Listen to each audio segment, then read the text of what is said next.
progress is the only goal. You hear that? Mm-hmm. What comes to mind for you?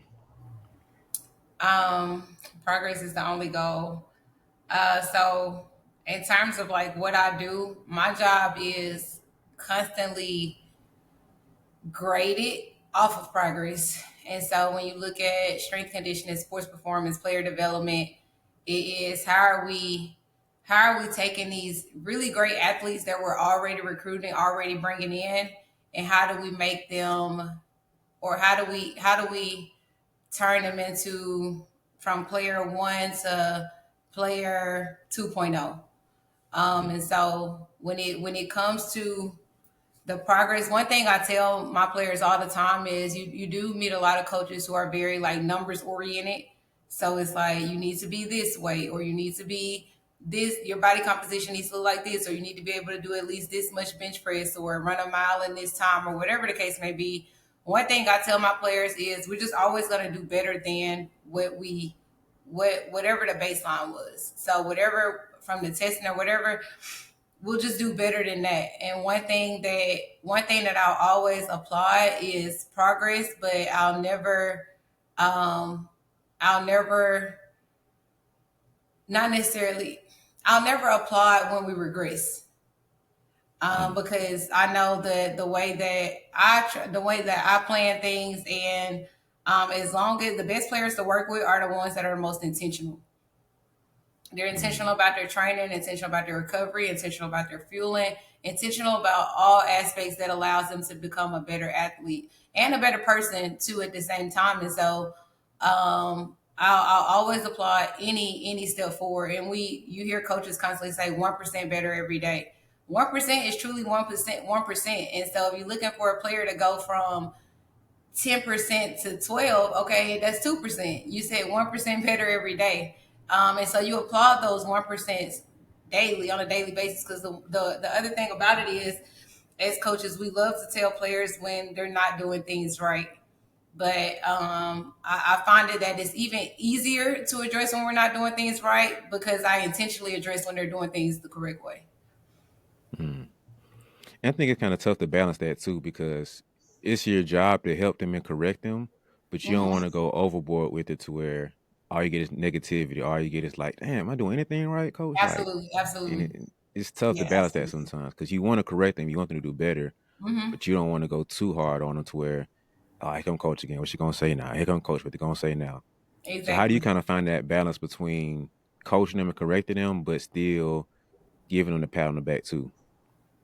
Having those honest conversations with them. So when we just say, when a player initially comes in, whether they're a freshman or a transfer, we go through a series of testing. So a series of things that is not my personal opinion that you need to work on these things. The numbers tell us you need to work on these things. And so that is how I use numbers, not necessarily to say like this needs to be your end goal, but what is the data telling us? Because there are a lot of things that as a coach that I'm able to see, but sometimes technology is able to see things a little bit differently.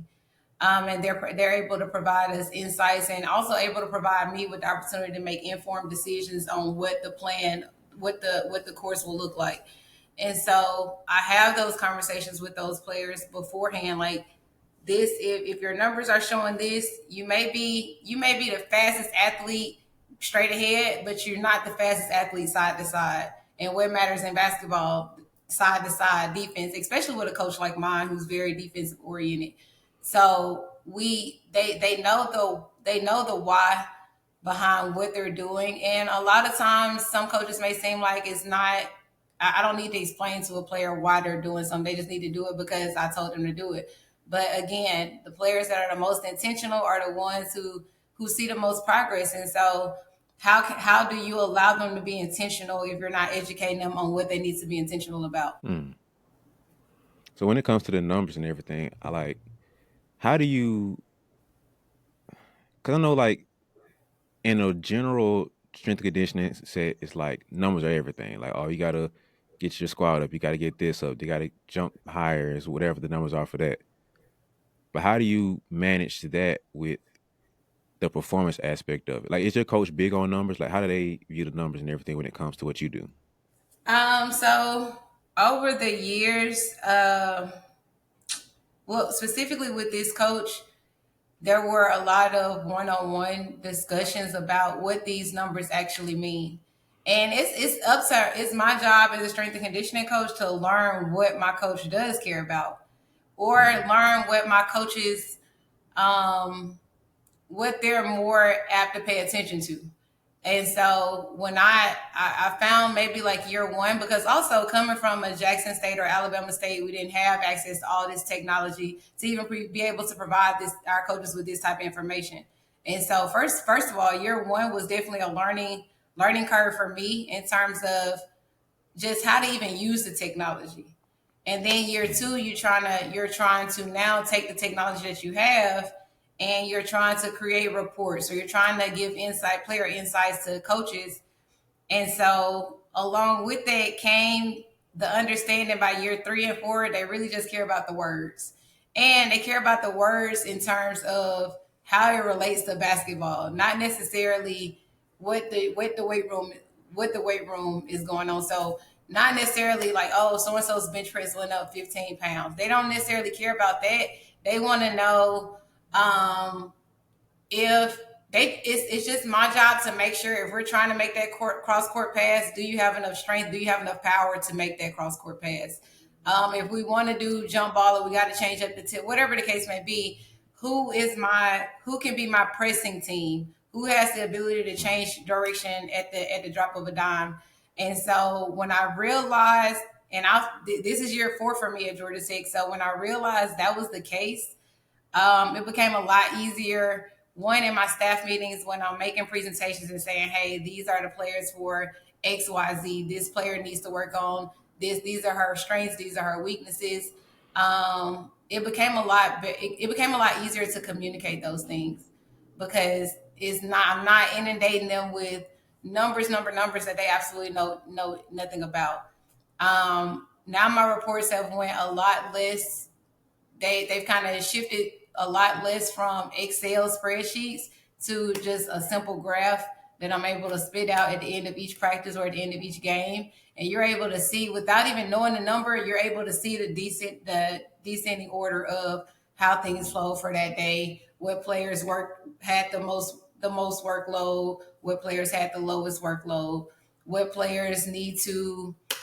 I'm very active in practice, and so one thing that my coach really wants me to pay attention to is our defensive schemes and the ways in which she either wants to shift feet or anything like that. So then it's like it's my job to now re- take into account those things and now figure out how to program it in the workouts to where they're getting more practice repetitions of the things that we actually want to see in games. So is the trust level has been built up to where now it's, hey, I want us to play better defense this year. I want us to play fast tempo this year.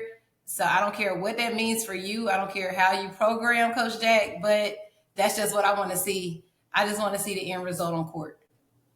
Mm. This kind of a hard pivot, but are you from Alabama? I am. You hear it in the accent. I heard you say Jackson State and Alabama State, so I was like, she got to Hmm. be from Bama then. Yeah, I'm from Alabama. I'm from Alabama. I'm from Birmingham, actually. Word. Hmm. Okay, what part? I grew up. Okay, so um, I went to Vestavia.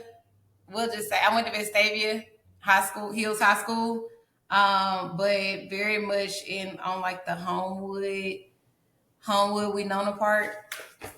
I know exactly what you're talking about. I got you. Yeah, so Okay. Lakeshore and all of that.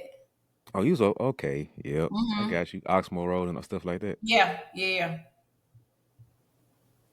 Okay. We Where are we you right from? here then. I'm from Birmingham. Oh, okay, that's what's up. What school did you go to? Chase Valley. Okay, okay, Yeah, yeah. so we right That's here. what's We up. good. Yeah, we Yeah. are right here That's crazy. then.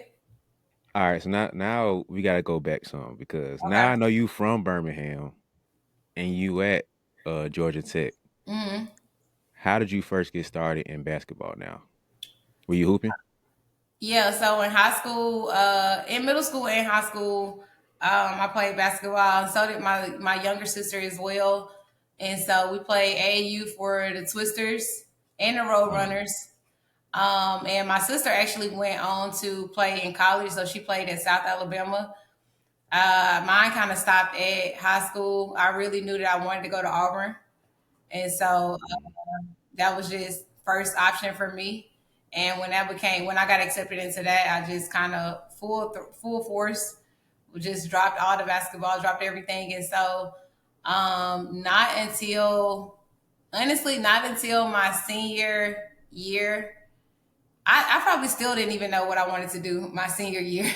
I just knew I wanted to do something around sports, whether that was initially it was physical therapy.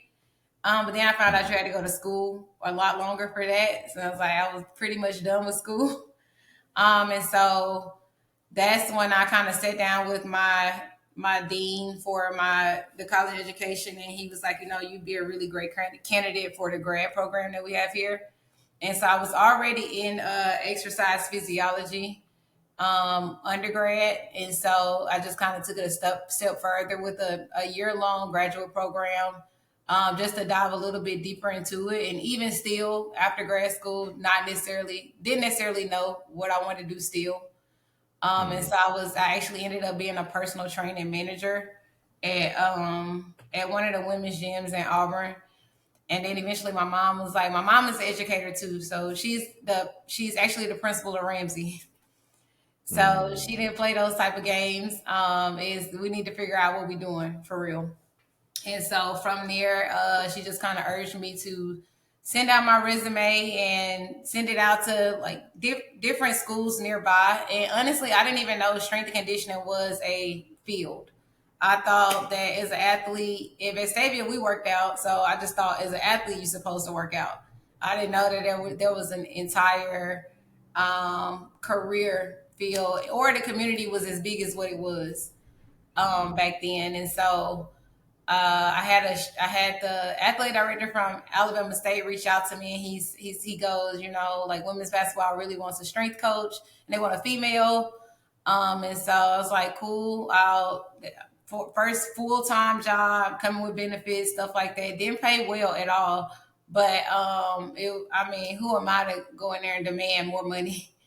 And so when you get there, you don't realize it's going to be men's and women's basketball, volleyball, soccer, tennis, golf, and those were just the sports that I was in charge of. Not knowing that it's still for low resource institutions like that, it's still pretty much all hands on deck for football. So it's like you got a staff of three, and Mm. everybody, we got all these 19 sports, and you divvying up the sports, but regardless, football is at the top. And so now everybody else just figure out how do you train your sports but work around football. Mm. I know that had to be like a gift and a curse because I hear a lot of Hmm.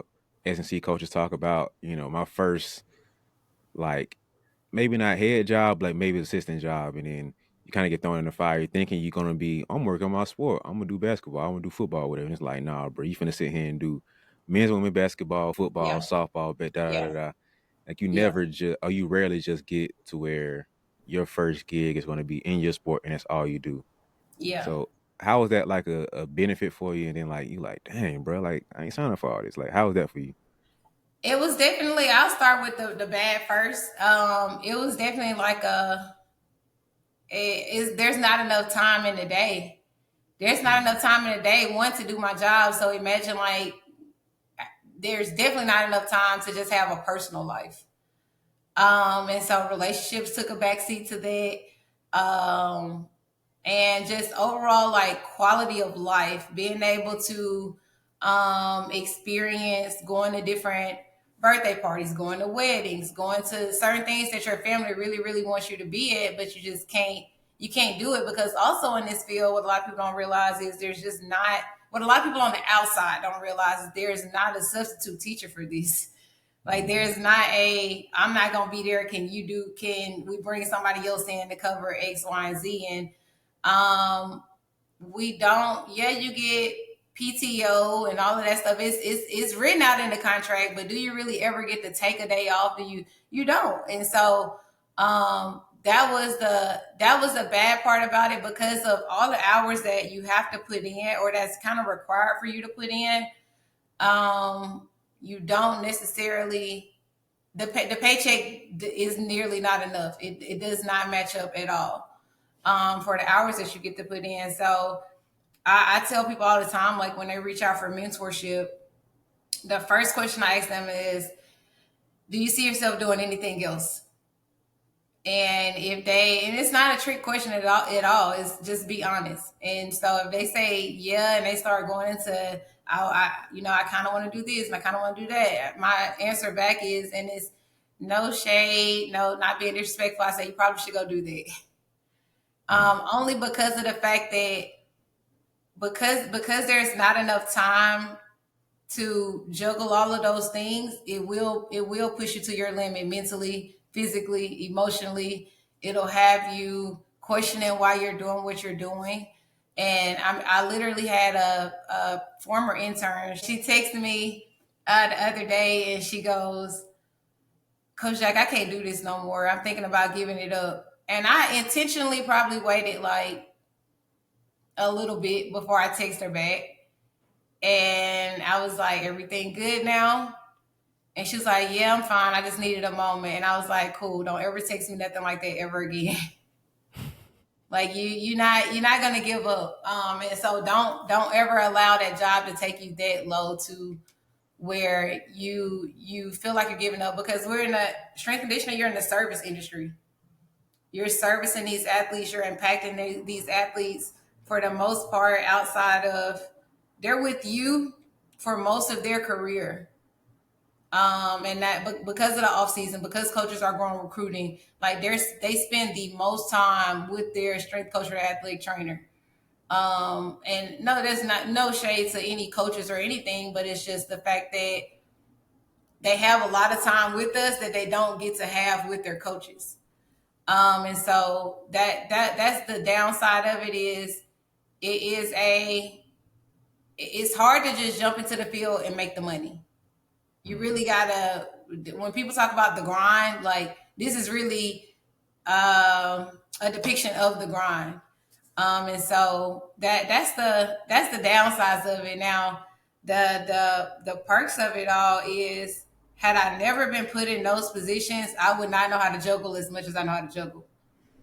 I would not be as prepared for a position at Georgia Tech as I had been, had I just kind of already had a sport specialization, or worked at a place where that much was not required of me. So when things do fall through, whether it was making sure we have post game meal, whether it was making sure that certain logistics are taken care of, that are not necessarily the bullet points of my job description, is I easily know how to take care of it. It's everything to me is always easy fix. Now, are you stressed in the moment? Yeah, but you can never get so stressed to where it takes away from the job being done. And I'm very solution oriented as well too. So I find that even being at Alabama State and Jackson State, anytime we had actually hired um, hired anybody that came from, that probably interned at a Power Five institution and had not experienced just everything that we experience on a daily basis, when you would put them in that Alabama State or Jackson State environment, they will be running around with a chicken with their head cut off, like just not knowing. We had one guy, he used to want to print out a workout sheet for every player every day. And it's like, hey, we don't have that much ink. We don't have that. We might not have no paper today. So and that would just send him in a whirlwind. Like, oh my God. Like, and it's like, write it on the whiteboard and call it a day. And he's like, but I got to keep track of this, and this. And it's like, hey, you got to have you got to be able to compartmentalize, and you got to know, like, this person, lifted this much yesterday. I know what they need for today, without having it all written out on a pretty workout card and things like that. So it definitely prepares you for, it prepared me for bigger moments like this now, to where I kick my feet up a lot. I tell people all the time, like I'm busy, but I can control some stuff. Some stuff I just can't. But for the most part, I have better control now of how I want to spend my days or what I can do with that free time. Back then I Mm. did not. What did that experience kind of shape for you mentally? Like I know that was a work and that was a lot of grind, but how did you kind of keep yourself mentally, and what was that state like with you in there? When I was at Alabama State or Jackson State, Yeah. you got to invest in these kids. Like I tell people all the time, is it the kids kept me there. The kids kept me there, and like seeing the success of all of my teams at that point. All of my teams were successful, and the funniest moment was I I did get to a point where I was like, I got to find something else. I got to do something else. So start filling out job applications all over the place, not even knowing where the actual city was or what state it was in or whatever. And I ended up being at a interview for the YMCA, and they wanted me to be a wellness director, and it was like in an Amish community. And I mean, they were like, "We gonna take you to the Amish." Like that was a part of the itinerary. Was you have interviews with all of these people, and then we'll do something like an activity. We're gonna go to the Amish community, and we're gonna watch them farm their goats and like all this type of stuff. And I remember being there, and I was like, "What the heck?" Like, and then you gotta chill. Like, you gotta chill. And so when I got back to Alabama State, I was it different things would happen. I would have small moments with the athletes where it would kind of validate like this is the reason why you're here. This is the reason why you're here. And that's when the more and more I felt that, the more and more I kind of realized that I had a true gift for connecting with my players. And the way I see my job anyway, and I don't ever say like I make people better. I never say that because I'm not God. Is it was already within them. Like, do I enhance it and help them bring it out? Absolutely. But that I don't think of myself that highly to say that I make people better. Um, so I kind of see myself as like a bridge, and so I work as a vessel bridging the gap between potential and performance. So like whoever however you came in to me, it's my job to just work as a bridge to say like this is where you were. If we follow this journey, this is where we could be, or this is where you want to be. And that's how I just kind of think of myself in the position that I am. Mm. Did you ever have ego getting into this space? Ego, Yeah. in terms of what, can you elaborate on it a little bit? Just like you almost thought higher of yourself than you really were. Like you had a moment where like, okay, I got this figured out. I can do this. I'm a great coach. And then it's like, oh, I don't really know as much as I do, or I got to figure this piece out a little bit better. No, I never had ego because I never had ego. Because one of my mentors and a former director from Alabama State, like when he came in, I easily text like I easily text and I said, "Hey, I don't know everything. Can you please teach me?"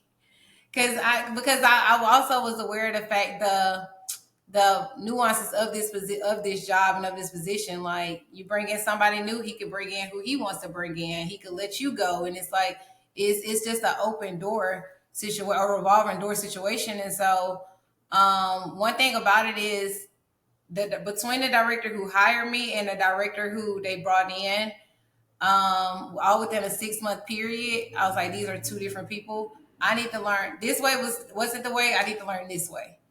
And so every year, I remember I would kind of just make a list of things that things that either he had to intervene on or I had to be not necessarily reprimanded for, but things I'm more so of a perfectionist in a sense, or is if any ego I had was, hey Jack, you're in charge of these 2 racks.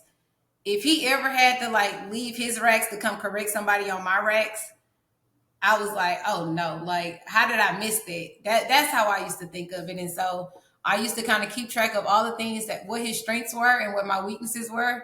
And I knew I couldn't learn everything from him in 1 year. So I'll be like, I'm going to perfect this year. I'm going to perfect this year. I'm going to perfect this year. Mm, And I just kept building on that. And there are still times that at that point, I've been at Alabama State for 5 years, won numerous championships. But then you get to Jackson State, and now I have a soccer coach who is all in. Like he is making me, I can't refer to it as the field. It's got to be the pitch because that's soccer terminology. And when we talk about football, we're actually talking about soccer. And is the kids, they brought me a book of, it was like Soccer for Dummies or something. Like, I don't know.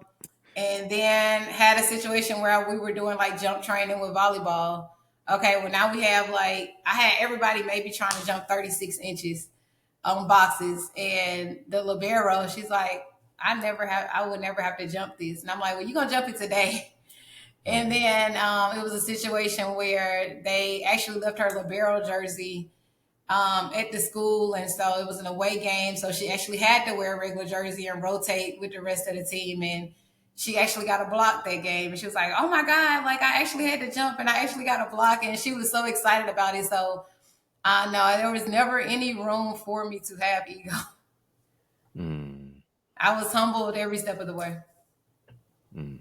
Now that's interesting because I talked to a couple of different coaches, and at the current point, they like, okay, I understand what it is, and I'm coming to a more humble now. But for you, from the jump, you were like, you were good to go. Mm-hmm. And so for them, it's Absolutely. like I came in a little more arrogant. I thought I knew a little something because I came from this background. And I came from this school, had a situation. Then Mm-hmm. you got chin check, and it's like, oh, I don't understand how to run Mm-hmm. things. Like, or you come from school where it's very clean, it's pristine, and you do you set up the program and you got to organize, you got to periodize, and like, okay, I know what Mm-hmm. I'm doing. You get that real life, and it's like, oh snap, like they didn't teach me how to. The coach just ran them to death, and I have to flip it and do this now. Yeah. And they Yeah. did that 3 days in a row, and I have to keep configuring my workouts because I have to, Yeah. change to what the coach wants. Yeah. So it's just interesting to hear how you had no ego coming into it at all, and you're Yeah. just like, I'm here, bro. If you need me, like whatever Yeah. I can do, I can do. Yeah. Did Absolutely. you ever have that in like your personal life then? Um, in my personal life, no, I think I know it all. I'm just talking. Nah, nah. In my personal life, I was, I think maybe even going to Auburn humbled me. Like honestly, and, and all throughout my grade school, I was in gifted classes. I made A's and B's on honor rolls and things like that. But then you get to that collegiate world where you in time management. One of your classes is called time management. Um, and it's really easy to go the other way. It's really easy to say, I'm going to do with my time what I want to do with my time, and then Mhm. find out the hard way. At one point, I got put on academic probation. And so just little things like that to help kind of show me like you don't know how to navigate things as good as you think you do. And then I'm always thirsty for knowledge. So what a lot of people don't know about me is I'm actually kind of like a nerd. I read a lot. And not just like scientific books. I'm reading like Harry Potter, or that's what I used to do. I used to do. I play chess, so I'm very much a strategic thinker. And if anything, I would say my ego, I don't like to I don't like to come off as if I don't know. And Mm, so if people having a conversation around me and I might not know what that word meant or might not know what's going on with the context of the conversation, if you see me on my phone, I'm probably looking up the word or I'm probably, yeah. So uh, that's just how my brain thinks. But I also know with this profession is you always have to be learning. Mm. You always do it. When my philosophy has changed so much over the years. Who I was last year versus let my players, my current players tell it now, and especially the juniors who've been with me for the past 3 years. Who I am last year and who I am now are complete not necessarily completely different, but there's a significant difference just between those 2 years. And one conference I went to, the speaker, she had a quote and it really stuck with me, and it was, do you want to live the same year 10 times, or do you want to you know what, hold on, I gotta think about this, I gotta come back to that. Yeah, I gotta come back to that. No, I got you. I got you. Yeah. Hey, hold on. Time out real quick. We're gonna get back to the episode. I know you're enjoying it. I know you're enjoying the show. But I need you to help me real quick and to make sure this episode can grow, make sure this podcast and show can grow overall, and you can keep getting great guests like this. Make sure that you subscribe and follow along. So if you watch right now on YouTube, help me out by hitting the subscribe button. Okay, go ahead and do it real quick. If you're listening in your car, chill out for a second. If you're on Apple or on Spotify, just like when you get a moment, hit the follow button, but not right now while you're driving. If you're working out or something, or you chilling in your room, then go ahead and subscribe with me. Like, help me help you, okay? But thank you for watching. I really appreciate you. I'm gonna stop interrupting so you get back to the episode. Thank you. But I know for me, I'm like, I'm a nerd and I like to be in the know, and Mm-hmm. I'm kind of like juggling between, like you said, if we're in a conversation and you say a word I don't know, Mm-hmm. either if it's like a group of people, then I might put my phone out, look it up, and be like, all right, because I don't want to miss what happened. Or I use context clues to try to figure out if I can. Or it was like one on one, or maybe like three people. I'm like, hey, hold on, what that word mean? Like, Mm-hmm. just to help me out. Yeah. But then there's a level of like, so as a guy, I don't mind coming off. Like, I almost want you to have the wrong perception of me. Like, I want you to think I'm smarter than I am or I'm dumber than I am. And then Mm-hmm. I talk to different Okay. girls, and they're like, nah, you have to like know me accurately. I want you to like know me for who I am. And it's kind of weird because I think as women, you deal with a lot more, like your perception of you is a lot different. So you have to like put on not a facade, but you have to put on a show to like gain that respect off rip. Versus me, I Mm-hmm. can come in and automatically have that respect, no matter what field I'm in for the most part. Yeah. Yeah. And so for me, it's different because I hear a lot of girls talk, and I'm like, I ain't gotta do all that. I'm chilling. Like I want to think Yeah. I'm dumber than I am because I'm a very Yeah. quiet guy. So I want you to have the wrong perception of me. Like, oh, he just quiet. He don't know nothing. But the whole time, like I don't peep the whole room and I see what's going Mm-hmm. on. I heard what she said 2 minutes ago. She talking about you behind your back, but you don't know this. Like peeping all this game. Versus Mm-hmm. the girl, she come in and she wants to like insert herself and let her be known, or just have this level of like respect automatically. Mm-hmm. Is that kind of how you feel about you and your space that you're in? Um. Now I do believe in going in wholeheartedly confident. I do believe in that, only because this space is predominantly white. And when I say this space, I'm talking about the profession as a whole. And so I don't come in as if I know it all. I don't come in as if I don't know anything. I think I show people the most authentic form of me. And so I'm not gonna beg anybody for help. And um I'm not gonna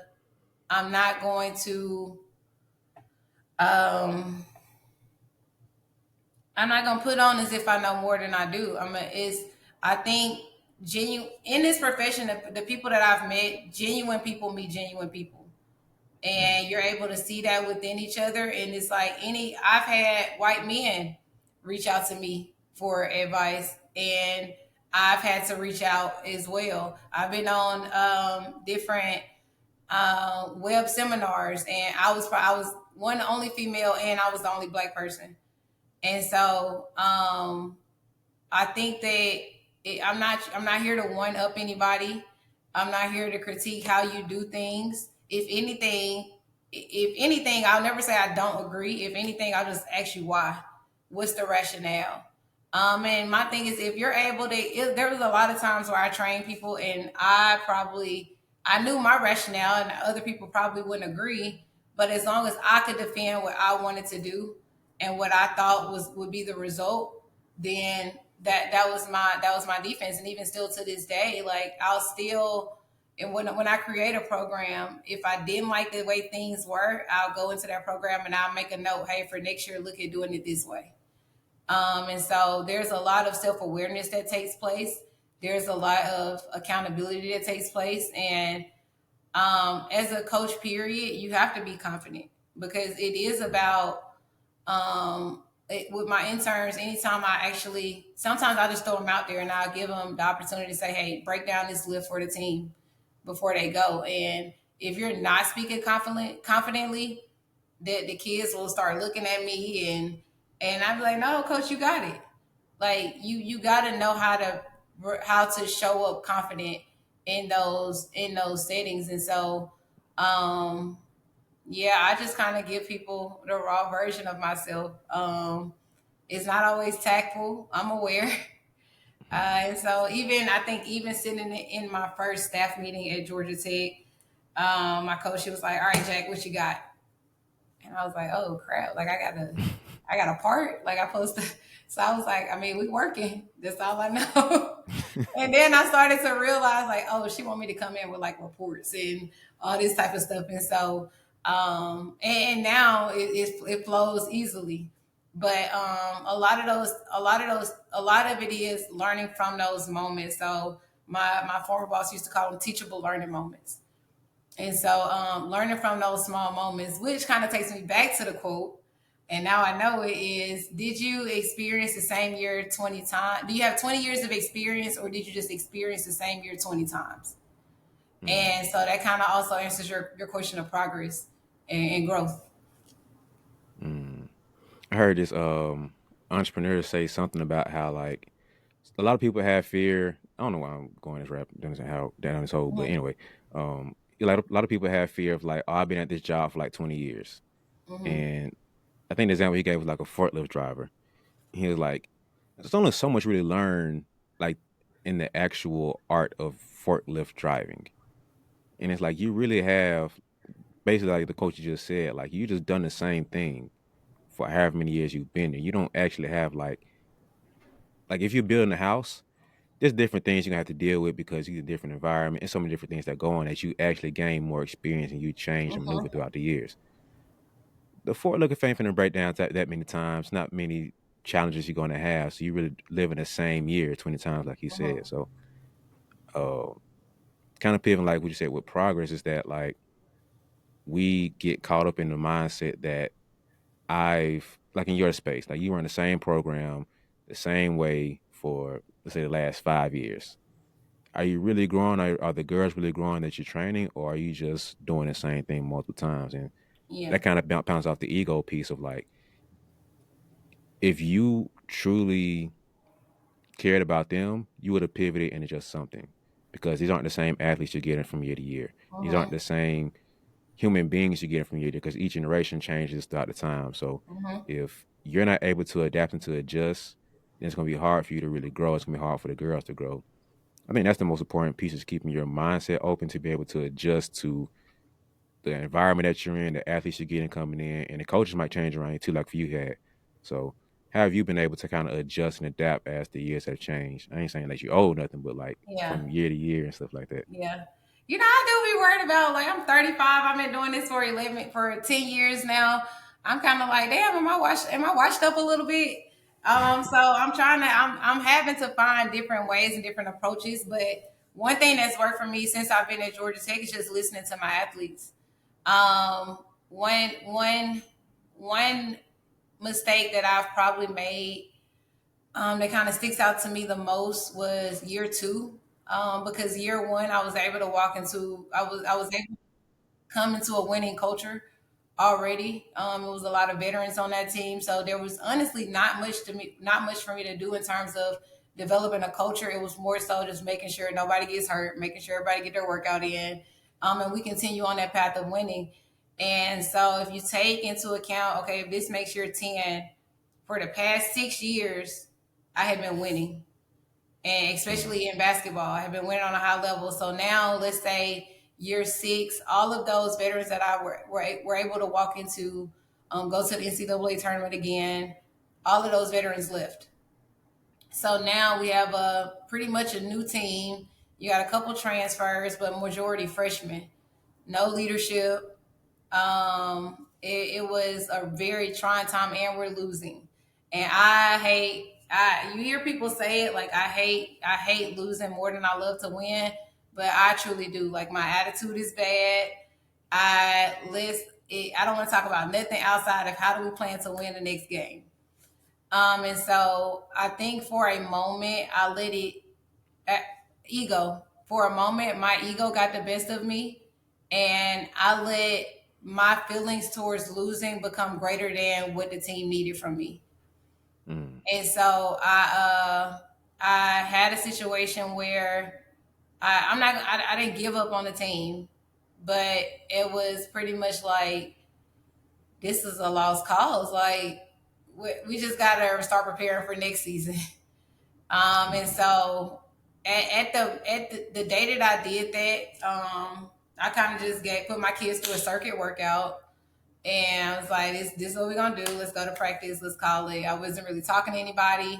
And one thing about it is, I think it's my relationship and my charisma that allows me to get the best out of my players. And so is if I'm down and not talking, that I feel like I'm actually draining energy out of the environment because I bring so much energy to the environment. And I had to sit with that for like a day or two. And I remember another humble moment. I remember coming back to the board, coming back to my team, and I opened with an apology.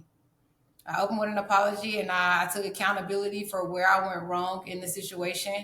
I didn't demean anybody or anything like that. I kind of just I took a step back from what my job was, and so I apologized for not showing up how they needed me to show up. And I had to realize that I'm one of the most because you're around me so much. I'm one of the most consistent people in the program in terms of what you expect from me every day. And I had to start. I, one of the things I told myself is you have to coach the athlete, not the outcome. And Mm. so, like even still, like we're still going through season. Y'all are still playing 30, 34, 36 minutes a game. Like your bodies are still tired. You probably did give it everything you got. It just didn't result in a win. So I can't treat you as if that loss fell on you specifically.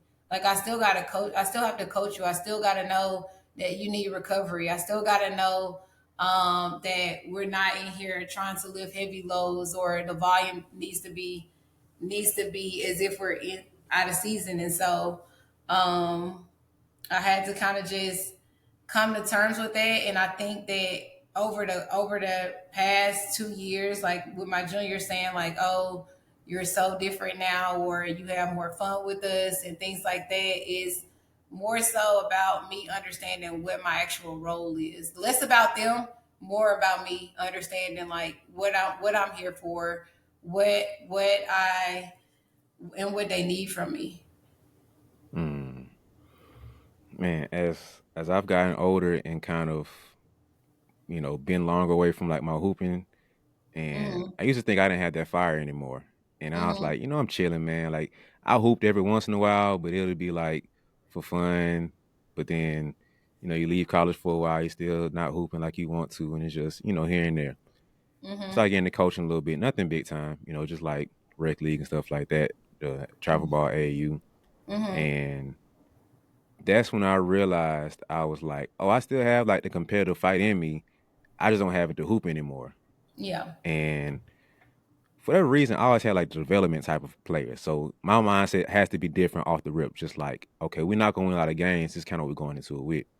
And I had was one team where like we had potential and we could have Hmm. done better and had some wins here and there. But Hmm. it was like we were so close so many times, we just kept losing. Yeah. And that hate to lose came out of me a couple of times. I'm like, bro, what? Yeah. I had to keep like pushing that back down. Yeah. And um I had to always remind myself of like, it's not about me, it's about them in that instance. Because I can make it about me and go off on them, but it's not like they're trying to lose. They're giving the best that they have. And so keeping in Mhm. mind, like I'm thinking development, not just winning. Like you said, coaching the athlete, not the outcome. So if I'm grilling them about wins and losses, I'm setting them up for failure. But if I Mhm. coach them on like the principles and how to actually go through the process of winning, at some point, like you have to get over that hurdle if you're doing the Mhm. right things and having the right input. And so it took me a while to kind of adapt to that. And then actually not too long ago, I thought about this of like character versus reputation. Mm. And reputation is like we hear that and think it's synonymous. Like now reputation is what people kind of know you as. Like people, Mhm. your name was spread about being like, oh, Coach Jackson, she this, that, and the third. Coach B, he Mhm. did that, this, that, and the third. But like character is who you truly are, especially when nobody's Mhm. watching. Yeah. And I think about like a TV show where you know the character on that TV show, you know the character on this movie, you know who they are, you Yeah. know when you watching whatever show you watch, it's like you know she finna cheat on her man because this is her character. Yeah. Reputation on the show is she's the good girl, she whatever storyline she is, but her character is a different thing. I thought about Yeah. that for me. It's like I have to have my character be intact. So I have to make sure that who I am, what who I know I am, matters the most. So like Mhm. walking past this piece of trash, my character says I picked that up. When I'm coaching these kids, my character says I'm consistent. I have to give them the input that they need, and that's Mhm. something that humble me. I'm like, all right, be like your character right here is what matters. And I Yeah. had to keep reminding myself that daily and like moment to moment of like my character is what matters right here. Not reputation, not anything else but my character. It's not about anything else but my character right here. I think that's kind of what you were speaking about of like I can't come into these practices anymore and just, half doing it and because the season is gone, like, all right, bro, we're just gonna kind of prepare for next year. Like, no, my character Mhm. right here is on the line. So this Mhm. girl's gonna see that and now my reputation and my character took a hit. I think Mhm. that's kind of what you were speaking on with that. Of like, okay, Yeah. this is my character, who I am as coach. Yeah. For sure. For sure. And you just never want to be a person that, like, as much as athletes come to college and it's like I'm in my grown era. Like even it ain't even about athletes coming to college. It's just when you make that transition from no longer living with your parents, no long and all of that. Everybody think they grown, but what you Yeah. have to realize is like they're these are honestly probably your most impressionable years. Hmm. And so everybody that you're surrounding yourself with, they're making small imprints and you're taking small tidbits of what type of character do I want to have?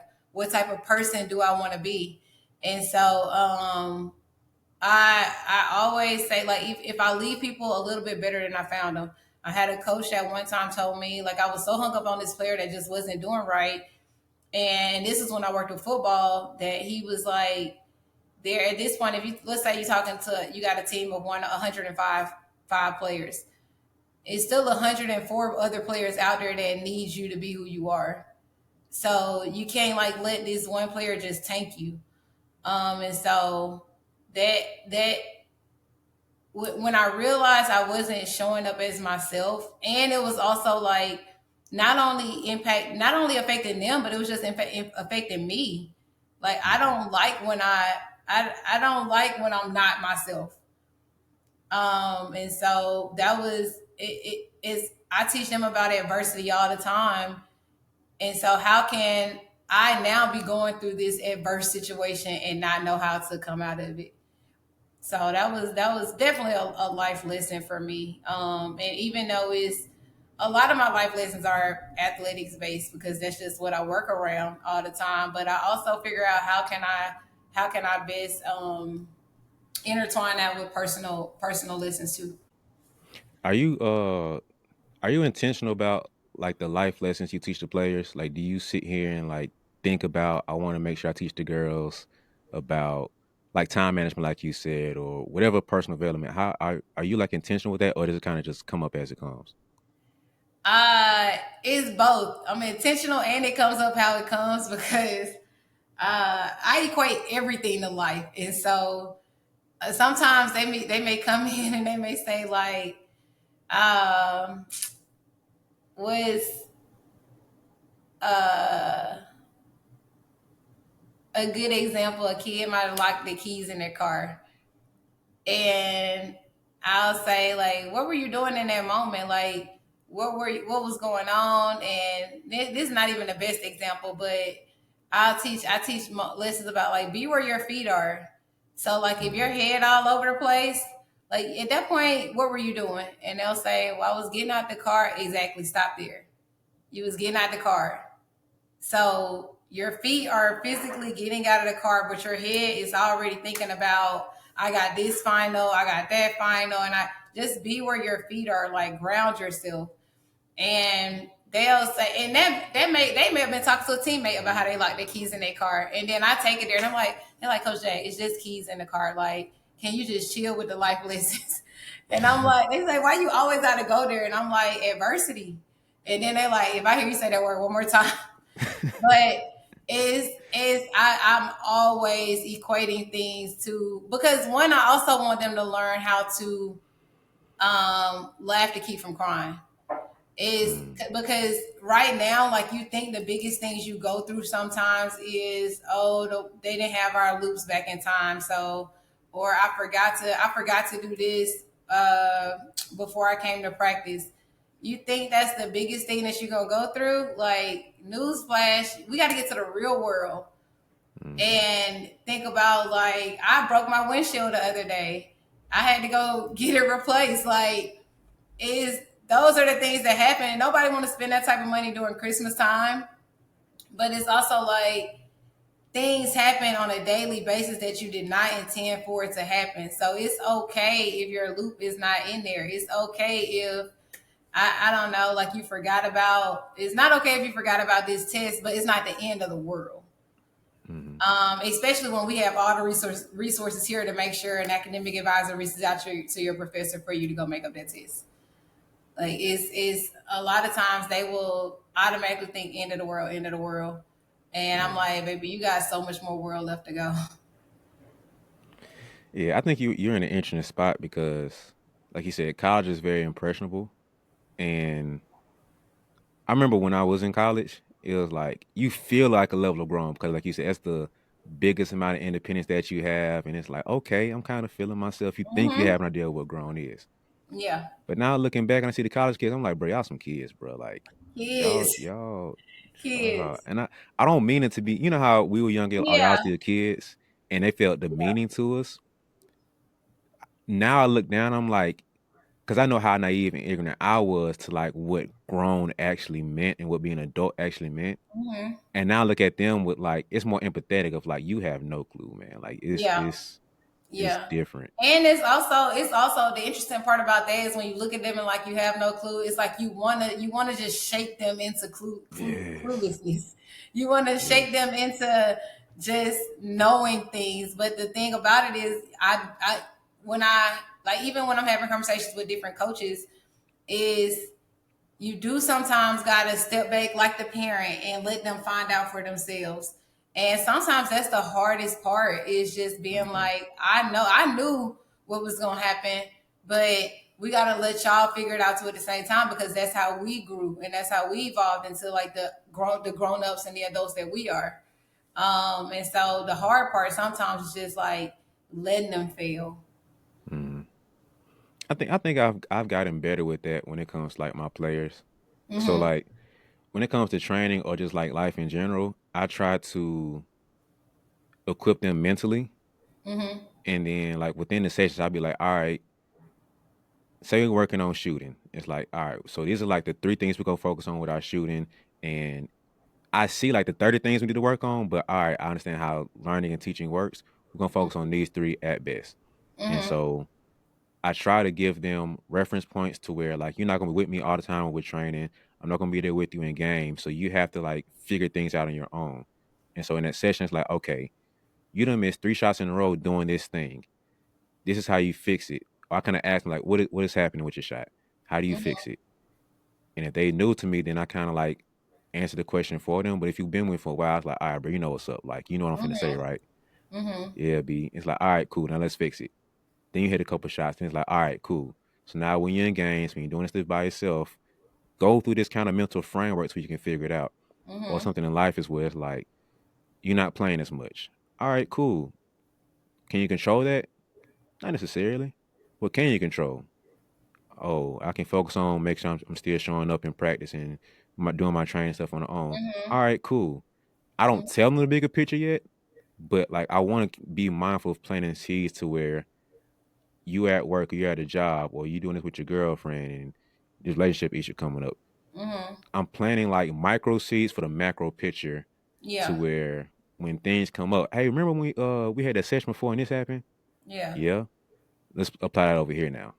So I want to be intentional about planting like a whole bunch of little micro seeds and watering them over time to where I'm not going to baby you through nothing. Like, hey, I'm Yeah. just gonna straight up like, hey, this finna suck today. Like, you just finna have to thug it out. I'm here. Let me know Yeah. if I'm going too hard, but like, I'm not finna baby and hold your hand through this whole process. Yeah. And I think that's a tough part. Like you said, you don't want to see them fail, but you know it's needed. Like, it's Mhm. you got to because failure is a big part of that process. Mhm. Because, like you said, if you didn't go through the fairs you had going at state and in Jackson State, it would have been different for you. So Right. look at you now. You big dog on campus. You feel me? You at Power Right. Five school, Georgia Tech, doing your thing. So it's crazy for us to hold their hand and baby them through the process. And oh, you can't mess up, can scrapes and bruises. But that's how Yeah. we grew and how we learn. So Yeah. it's weird being the adults now and It's being in a very position where we gotta do this. It's weird. yesterday I swear I said y'all because they always like they were like, Jack, you're a joke. And I'm like, y'all, I'm really not. And I was like, don't worry, tomorrow I'm showing up as a full adult tomorrow. No more fun, no more games. And it's like, what you show up as now? I said a child. But it's like I I just feel like sometimes, especially at Georgia Tech, academic the is the academic rigors is already tough enough. Mhm. To where I don't want y'all overthinking y'all class and overthinking basketball. So if I can insert fun, just a little fun enough to where we still Mhm. working, but we having fun with it.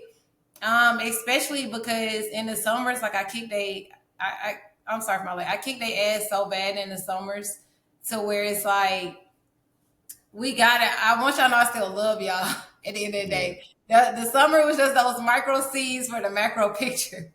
Mhm. And so it's like now when they experience hardships, I be like, nothing was harder than them stadiums that day. And they like, oh my God, please don't even remind me of that. And I'm like, exactly though. Like, it ain't that hard. You can do Yeah. it, you can push through it. And so one thing that's like been really right now in this present day, one thing that I'm really proud of or that I'm just really happy for is like the success of our team right now. Like they've had two if you're juniors, you've had two two bad seasons, two stressful seasons to where you've put in so much work. And I love our junior class. You put in so much work, but you weren't truly able to reap the benefits of those seeds that you planted. And so this year we're 10-0, they're undefeated. They just got ranked in top Mhm. 25. And so is I don't look at that as wins for me. I look at it as wins for them because this was by far the toughest summer they've ever had. This was by far the toughest preseason they've ever had. But the my thought process going into it was y'all done roll with me for 3 years, for 2 years now. This third year we got to turn up.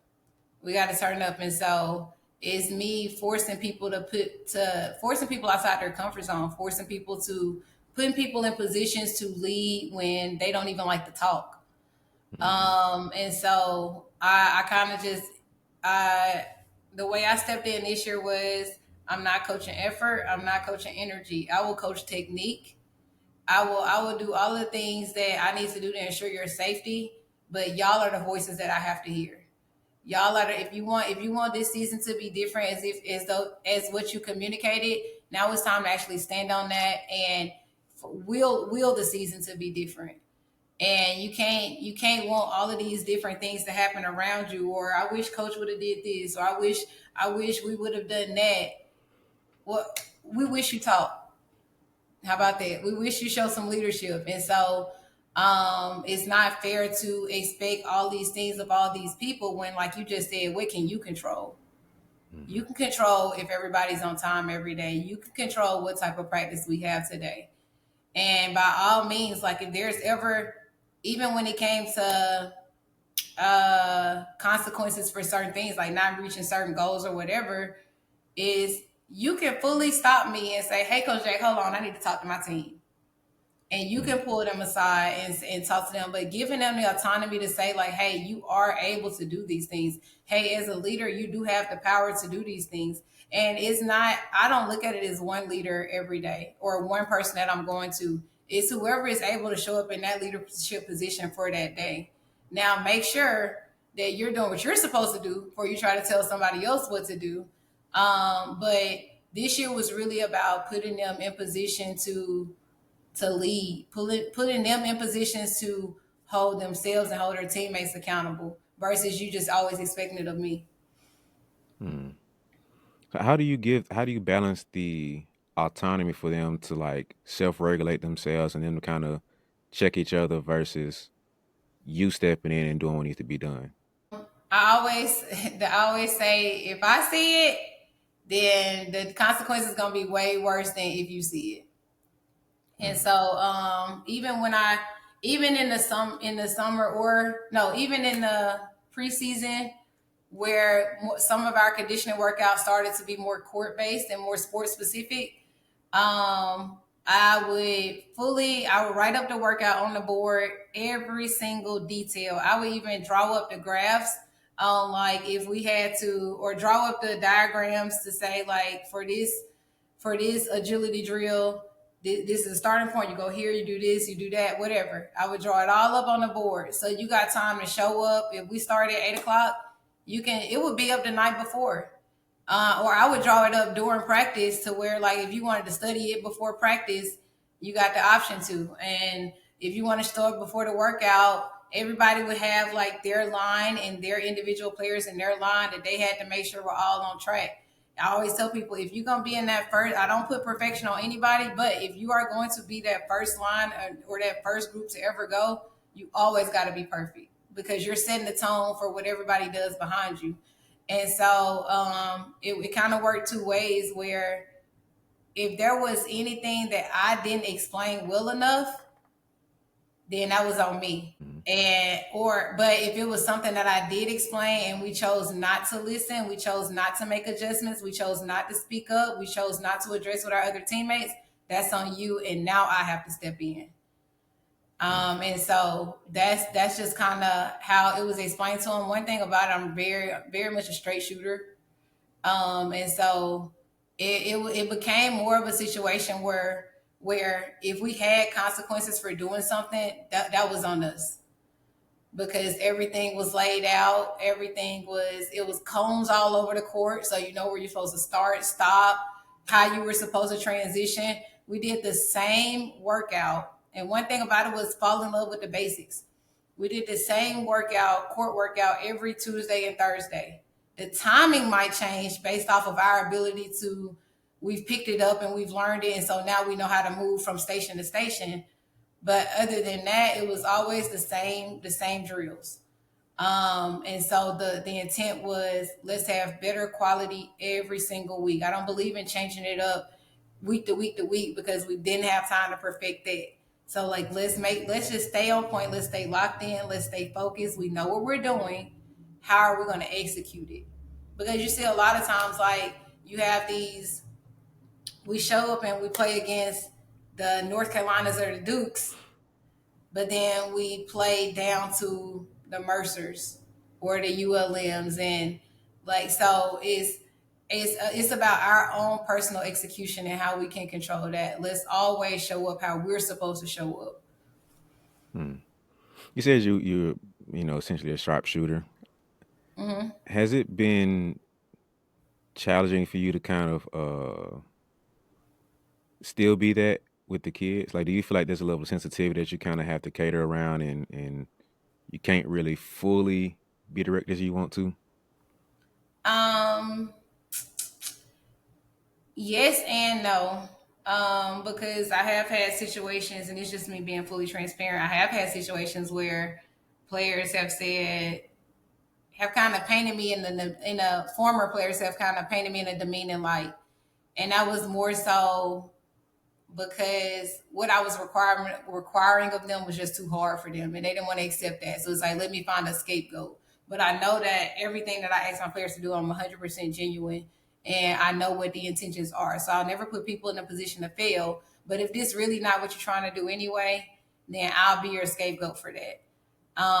But for the players who have been here, and a lot of times, like I told my coach, like go ask your starters.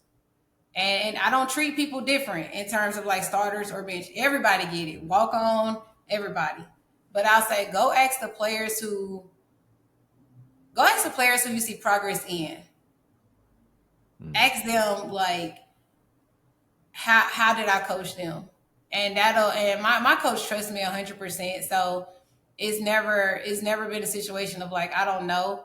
But what I had to with all of my players, if you need to lose weight, we're having those conversations. Mm. And I kind of always equate it to numbers. Like I didn't say that you got bigger. I just said the things say that or the body comp says that you went from 16% body fat to 22.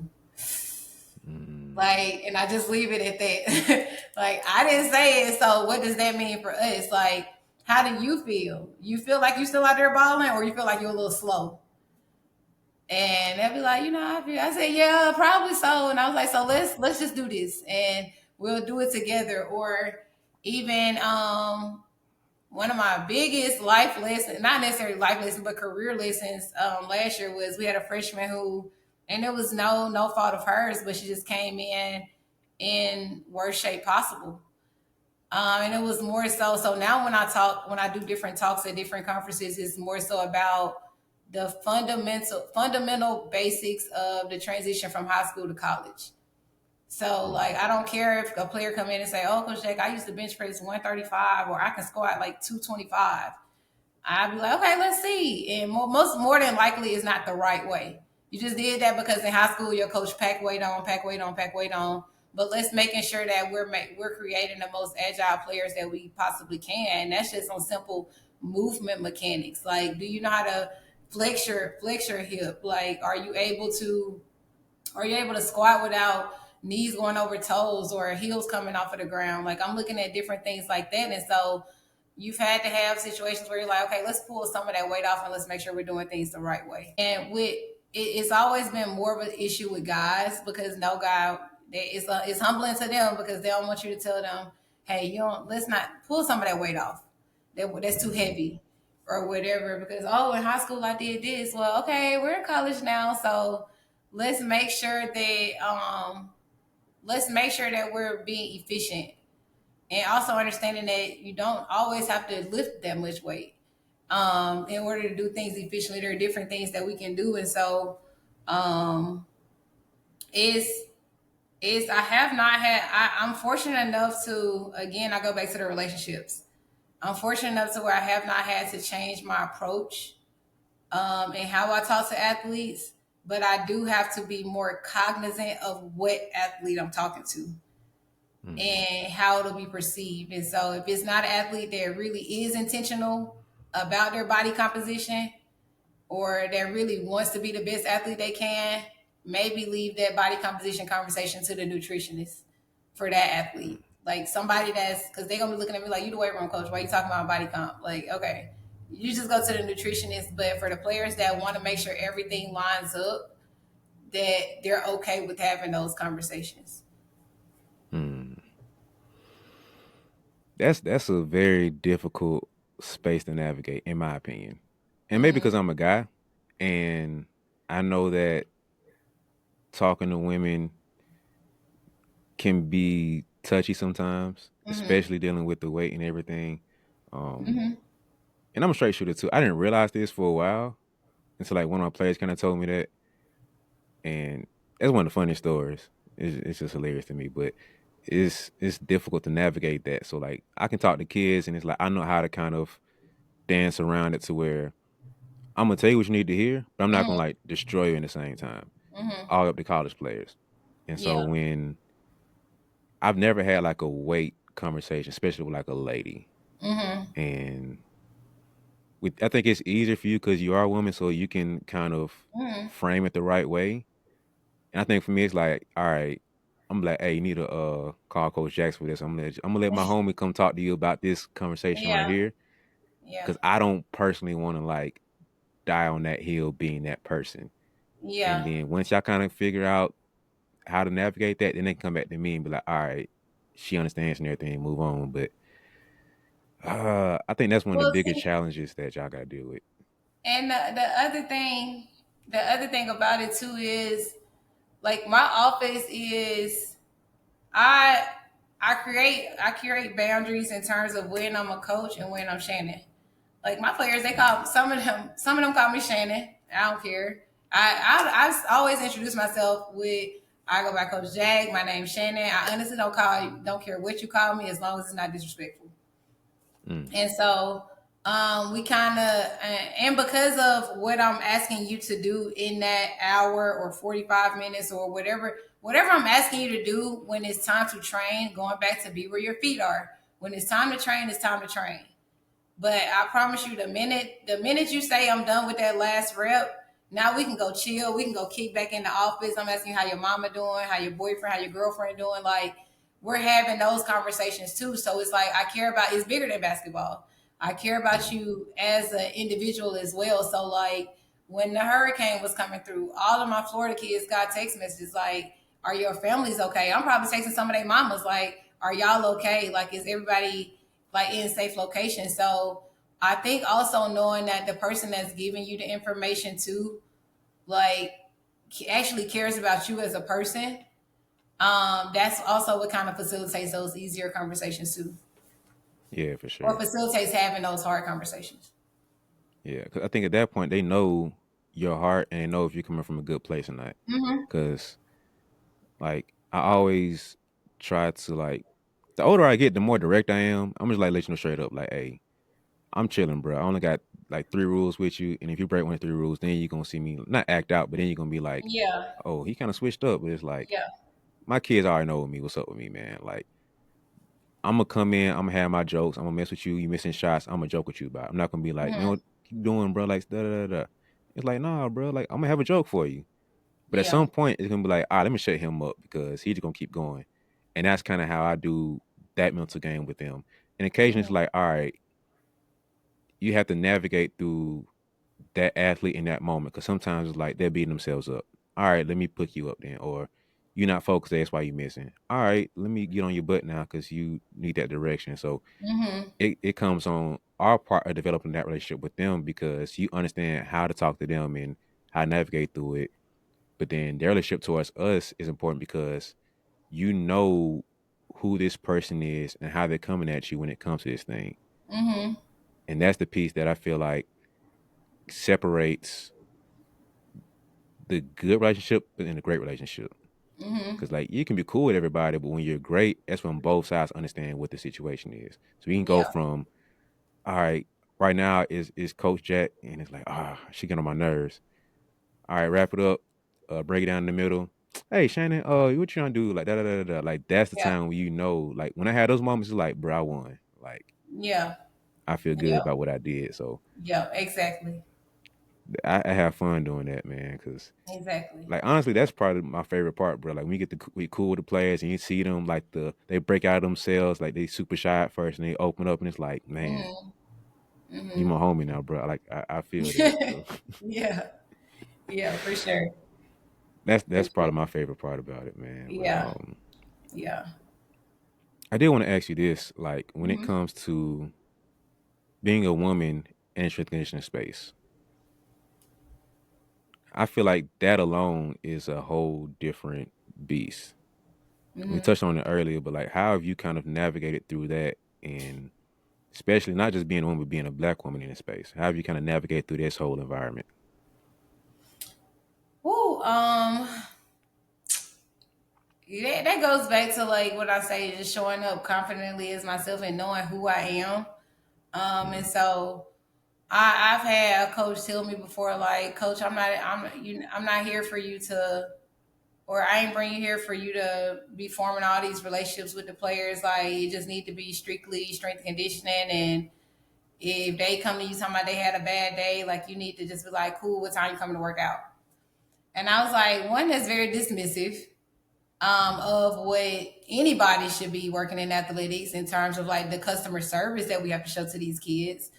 But also, that's just not who I am as a person.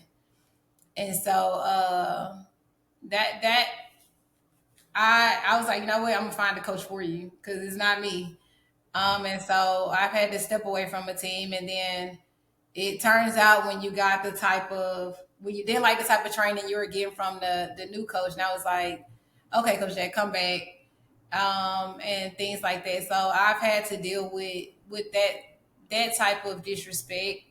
Um, but in terms of just being a female, I was always kind of taught like I'm not good to be a female. I'm good because I'm good.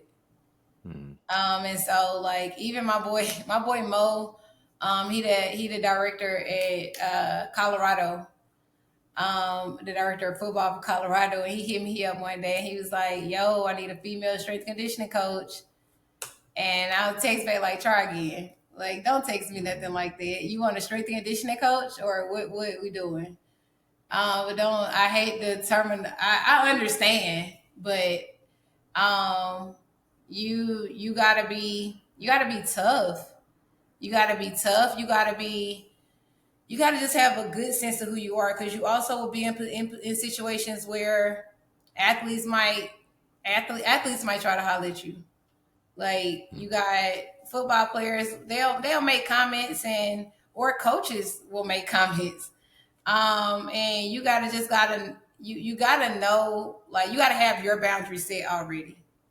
Mm. And so, like, even players, like, when I used to coach football, if you texted me at 10 p.m., like, Coach Jack, I want to do a meal plan, or can you help me with a meal plan? I'll text you back at 8 a.m. You're not going to the grocery store right now, they closed. Like, so text me at 10, I'll text you back at 8. But being able to, being able to just kind of, I appreciate the fact that I know myself so well that I'm still able to just be myself, Mm. and not be looked at as, oh, she thinks she know all that, or she the angry black woman coming into the environment and all of that stuff. It's like, no, I address the things I need to address with whoever I need to address it with. And so that's just really just my personality. But I attribute that to that's how my parents raised me. Mm. It's more so about like getting the job done, not necessary, especially when it comes to the job. Get the job done, not work, work, work with emotion, but don't work emotional. Like be passionate about what you're doing, but don't let those emotions affect the way you work. That's a bar. Hold on. Work with emotions, but don't get emotional. Yeah. Yes. But that's how, like sitting at the table growing up, like when I necessarily sitting at the table, we didn't sit there and have like family dinners and oh, how was your day? And like all of that type of stuff. That's probably what has hardened me a little bit. But like even in the weight room, like I got a sign up in my office, it's a no whining zone. So we can Mm. talk about problems. We're not gonna fixate on problems. Like again, solution oriented. So my answer is best case scenario. What do you look like on the other end of this problem? Mm. Okay, best case scenario, if this problem does not get fixed, what do you look like on the other end? And so we're not gonna talk in circles. We're gonna make sure that we're finding a solution to the problem, or we're figuring out how to is you versus the problem, and that's how we think about it. Mm. That's funny because I read this book a couple years ago. I don't remember what the book was and who said it, but I remember this part where they were saying how they got to a place where they were like, it was basically saying the boundary with themselves and with the people around them. Like, hey, I don't want to hear you complaining, but Mhm. if you need to vent, all right, cool. But you got a timeline. So like Yeah. when that first started, it was like you called me, all right, you got about 20 minutes before we kind of have to either cut this off or we're gonna have to pivot Right. to like figure out the problem. Then the Right. longer they went, they're like, I ain't got time for this. All right, 10 minutes.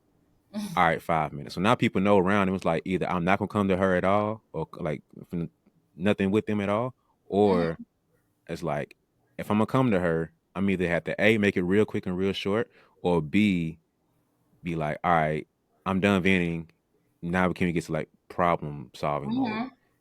And I want to get there so bad with people because I'm just like, bro, I feel you. Like I'm very empathetic and I can Mhm. feel your pain. I got you. I'm here with you. But I got my own, not selfishly, but I got my own things I'm focused on. And like, I don't Mhm. have time to sit here and be, woe is me mode. I got my own Yeah. problems trying to figure out myself. Yeah. And I want to be like, all right, bro, like you can vent, but like my timer says you got 4 more minutes. Like, what's up now? Yeah. I It's want to a figure that out process. so bad. It's It's a hard. process, and my mom, she described it as nonchalant, and I'm not nonchalant at all. I do, I'm not very empathetic, so maybe that's another, that's a trait that you have that I don't, that allows me to do it a little bit easier. Because if, especially if it's morning time and you call me with a problem, I quickly cut you. I say, hey, I'm not starting my day like this. Let something happen to me in my day, and then maybe we could talk. But I'm not starting my day off with your problem. Hmm. Um, and is I mean well, I do, but I also feel like a lot of times, like a problem loves an ear, and Hmm. so if you take that ear away, sometimes you find that the problem either goes away or subsides. Like it's not as big as a problem as what they thought it was. But because they had an ear to listen in that moment, that's what made the problem so big. Hmm. A problem was it? Where these gems coming from? You didn't drop two gems back to back like I'm a that. quote Where girl. this I coming love from? quotes. Like I will be in a restaurant reading all the signs on the wall. Like me and my mom, like we used to be out and she'll be like, take a picture of that quote right there. Like definitely a quote girl, but also I read a lot. I read a lot. So Hmm. I'm an analogy person. Like mhm, I think of analogies all the time, and I think part of that is just I try to simplify things for me mhm, to where it can make sense for me. But then I'm also working with kids, so like, all right, how can I make this big philosophical, psychological thing be mhm, broken down so I can explain it to this little kid? And if mhm. I can start doing that, then I'm like, okay, I know this now. Especially if I Yeah, come with like two, three different analogies, and in the moment I can make an analogy that fits towards them. So like a lot of my stuff, I yeah, realize a lot of my ideas come from music or like are going to be related towards music, something like that. But if I mhm, can make it fit that person, I know I got this idea down now. So like yeah, if I'm talking to you and we're talking about, I don't know you well enough yet, but like books, you like to read, so something with a book and like I can make the analogy around that. I know I yeah, understand this concept now, and that's what I get like. That scratches my little nerdy itch of being like, okay, let me yeah, flip this into analogy and make it make sense for them. So yeah, we're on the yeah. same page being nerdy. I got you. I For got sure, you. for sure. I get you. I get you. What's like your favorite quote that you either have all time or like a recent one that you just like, ooh, that's a bar. Let people feel the weight of who you are and let them deal with it. Hold on, run a bit, run a bit, run a bit. Say it one more time. Let people feel the weight of who you are and let them deal with it. Mm. What's that mean to you?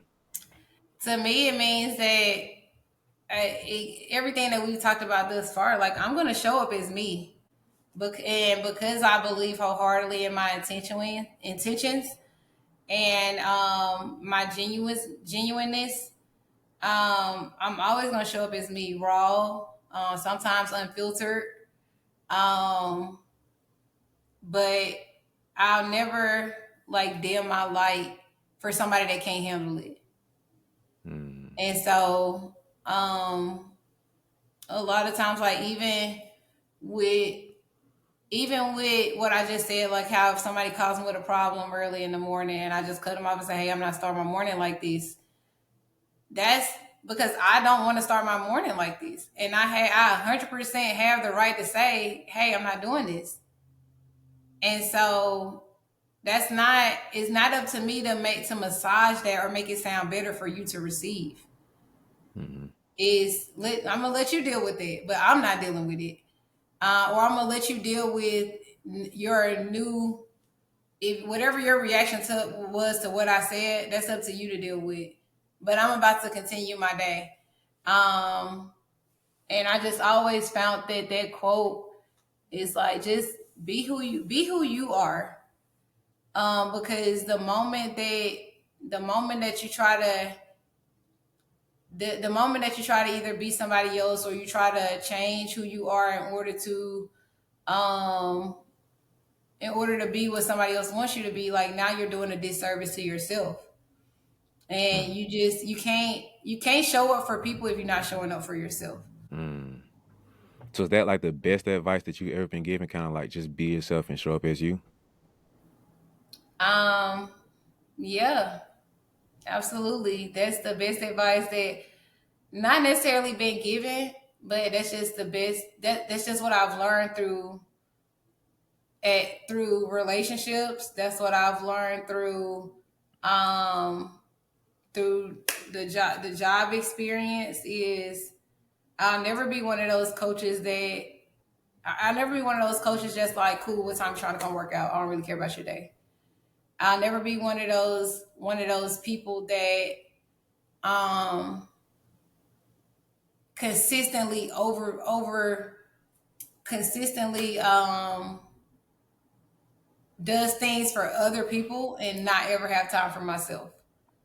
And so, I mean, I tell my friends all the time, like, it's you're such a good person, and I know that you would do that. I'm just not doing that. So, like, I'm not gonna meet your mama and go give her something when when I go to Birmingham. I already got stuff I gotta do, but I know I can probably count on you to go meet my mama or do something like that. And I don't look at it as like I'm using you or anything. It's like there are things that I will do. I'm just not doing that. And so I think the more people like kind of just stand firm on like who they are and what they're willing to do or what they're willing to compromise, then I honestly feel like the world would be a lot better place.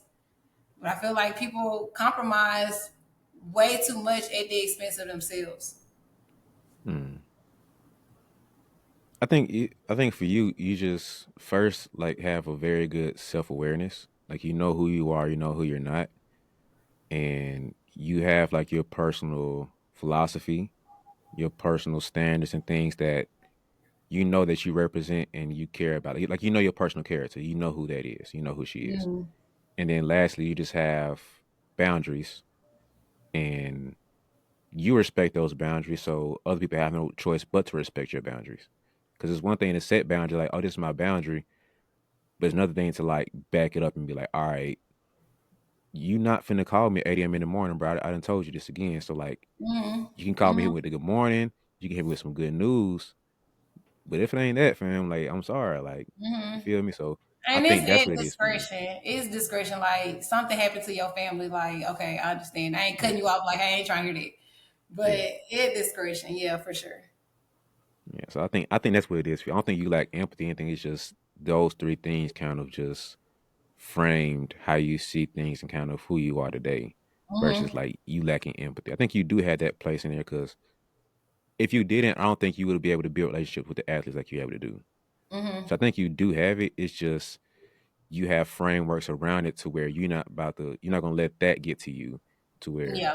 Yeah. my heart broken because you hurt me now when I had this boundary in place, but I let that wall down, so now I'm getting hurt. I Yeah. think that's what it is for you. Yeah. That's a good point. I can see that.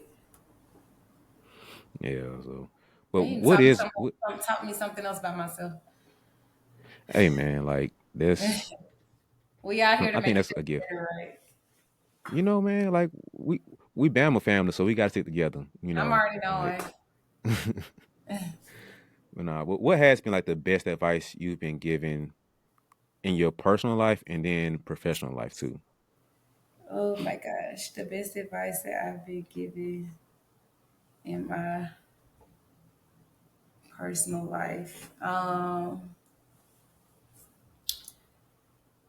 They go hand in hand, but nobody cares. Work hard, work harder. Like, so I tell,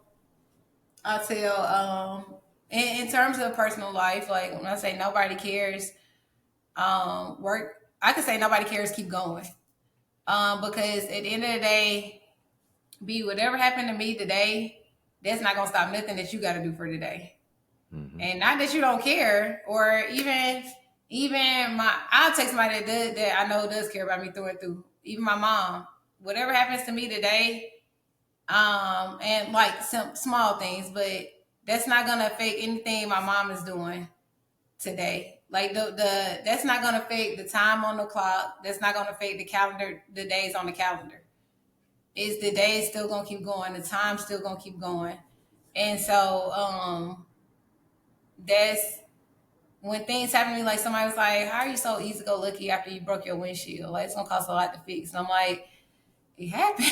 It is what it is. Like that's not gonna stop. Like now I just gotta go get it fixed. Now, no, deep down on the inside, like whoo, my heart is Hmm. pulling apart, but it's like it's not it's not the end all be all. Like, and I think even more now, one thing I really wanted to work on is I always grew up in the church, but like as you leave home and things like that, you get you probably don't go to church as much, and then especially when COVID happened, people start going to church all together and stuff like that. And then we play on Sundays, so also not able to go to church. And so um the one thing that I kind of just been leaning in on is like, but I thank God He woke me up this morning. Hmm. And it's so simple, but it's like, but I thank God He woke me up this morning. Like He woke me up. I broke the windshield, and I ain't want to just go do something to myself. Like thank God I woke up this morning to go pay for this windshield. Like it's things like that, it's small things like that or small reminders that just kind of keep me going. And so and especially like the verse Galatians 6:9. Let us not be weary and well doing, for in due season we shall reap if we faint not. Like just never give up. It's there's always a way, and if there's not a way, that means you need to pivot. It's not a way that way, but there's always somewhere else to go. That kind of leans like one thing for me is like perspective is everything. Like Mm-hmm. you can see it that way, cool, but you can choose to see it another way too. Mm-hmm. And like I got into a place where like I try to be mindful, not call anything good or bad. It just is, and Mm-hmm. you choose to see it for what it is. Like your windshield breaking. All right, cool. It's just like I'm gonna go get it repaired. Like people, I am nonchalant, and that's I've been like this before. But then like now I'm older and I study. I have like logic or like reasoning behind why I am. Mm-hmm. Now I have like I've got into philosophy and all this other stuff, so it makes more sense now. Mm-hmm. And now I can say like, okay, this is more of the reasoning why. But it's just choosing to see things for what it is because life is going to be life. And once you kind of remove the, like you said, you can remove the emotions from it. Mm-hmm. You can see things from more for what it is. So like my windshield broke. It's not the end of the world. I can, like you said, you got the money for it, so it is what it is. Just go get it repaired. In that moment, I'm frustrated. I might be heated, but just give me a good 10 seconds to be a human, and then I Yeah. can snap back and be like normal Yeah. me, to where I can handle the situation. Like, Yeah. man, this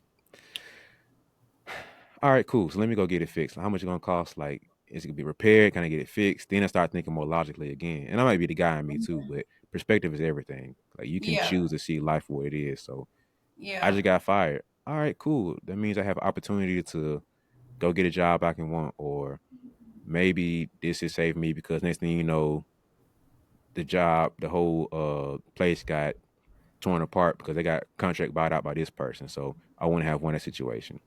It just have Mhm. perspective to choose how you see things. So Yeah. I like that. I think we all I have like how universal you said truths. I like how you said like taking that 10 seconds to be a human.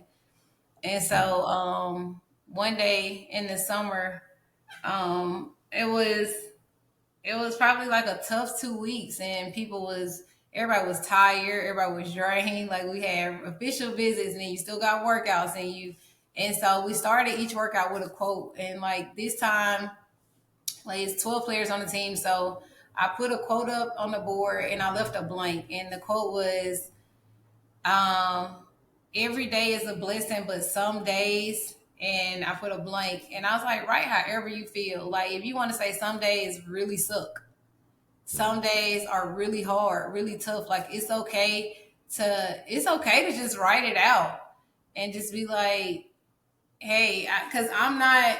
You want everybody to say, hey, we always got to show up and we always got to bring our best and we always need to be 100%. And we say that all the time as coaches. Like every day you walk on this court, give it your all. And yeah, that's easier said than done sometimes.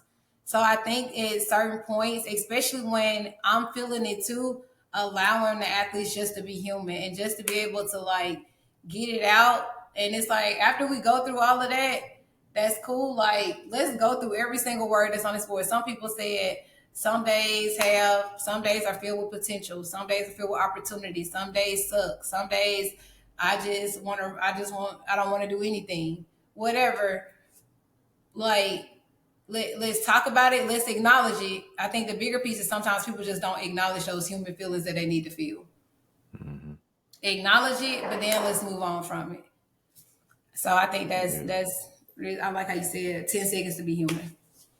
Yeah. I think it's important to give players that space too, because we get a certain level of roboticism. That's if that's a word. Mm-hmm. I just made it Yeah. up, so it's a word now. But we get to like this roboticism Yes. with them, Yeah. and we don't give them that space to be a human. We forget like they're students too. They have school, they Mm-hmm. have stresses. They just Mm-hmm. got their heart broken. They just Mm-hmm. had this issue with their car. And in this moment, in this session, in this practice, I'm getting frustrated right now. Yeah, absolutely. I'm not making shots. I haven't been hitting shots the last few games.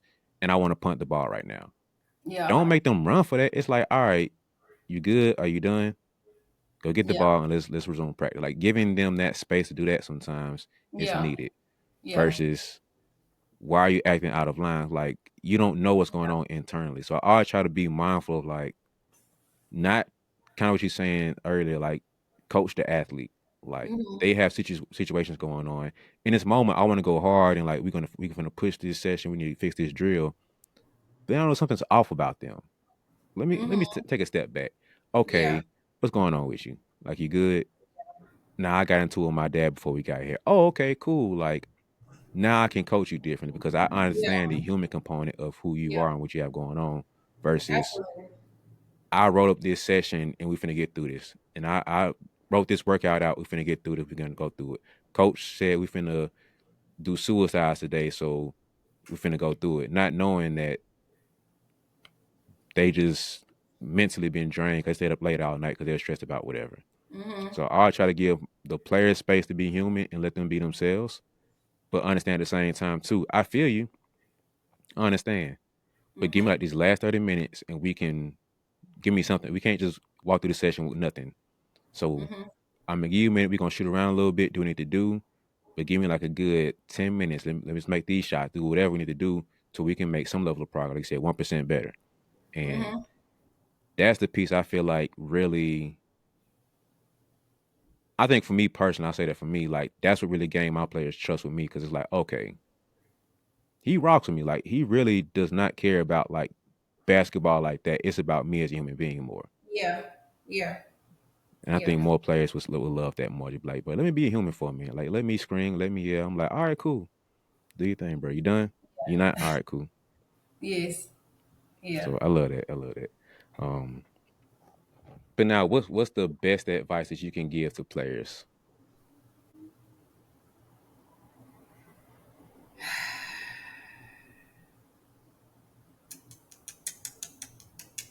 The best advice I could give to the players is we say this all the time, but trust the process. And the comparison is the thief of joy. Mm-hmm. So when you trust your process, you're no longer comparing yourself to how much this person is progressing or how this person came in. And always take advantage of the opportunity. If you put all three of those together, trust your process. Comparison is a thief of joy. Um, and always take advantage of your opportunity. Like you'll always you'll see the benefits of that. You'll start to. I don't let my players like. And a lot of times, like players will talk on the sideline, and if a coach say, "Hey, don't miss this layup no more," and they might say, "So and so just missed her layup," I say, "She's talking to you though. So why you worry about what layup she missed? Like, how about you make yours?" And so a lot of times we'll do that. That we'll miss the coaching in it. We'll miss the message in it. The message is we need you to make your layup. And the more you worried about the fact that she ain't said something to this player about missing her layup, you still out here missing layups. Mm-hmm. And so, how about when you have the opportunity to make a layup, you just take advantage and make sure you make yours. And that goes right back into like, oh, because here you come with these life lessons. But it's like even still is everybody's journey is not the same.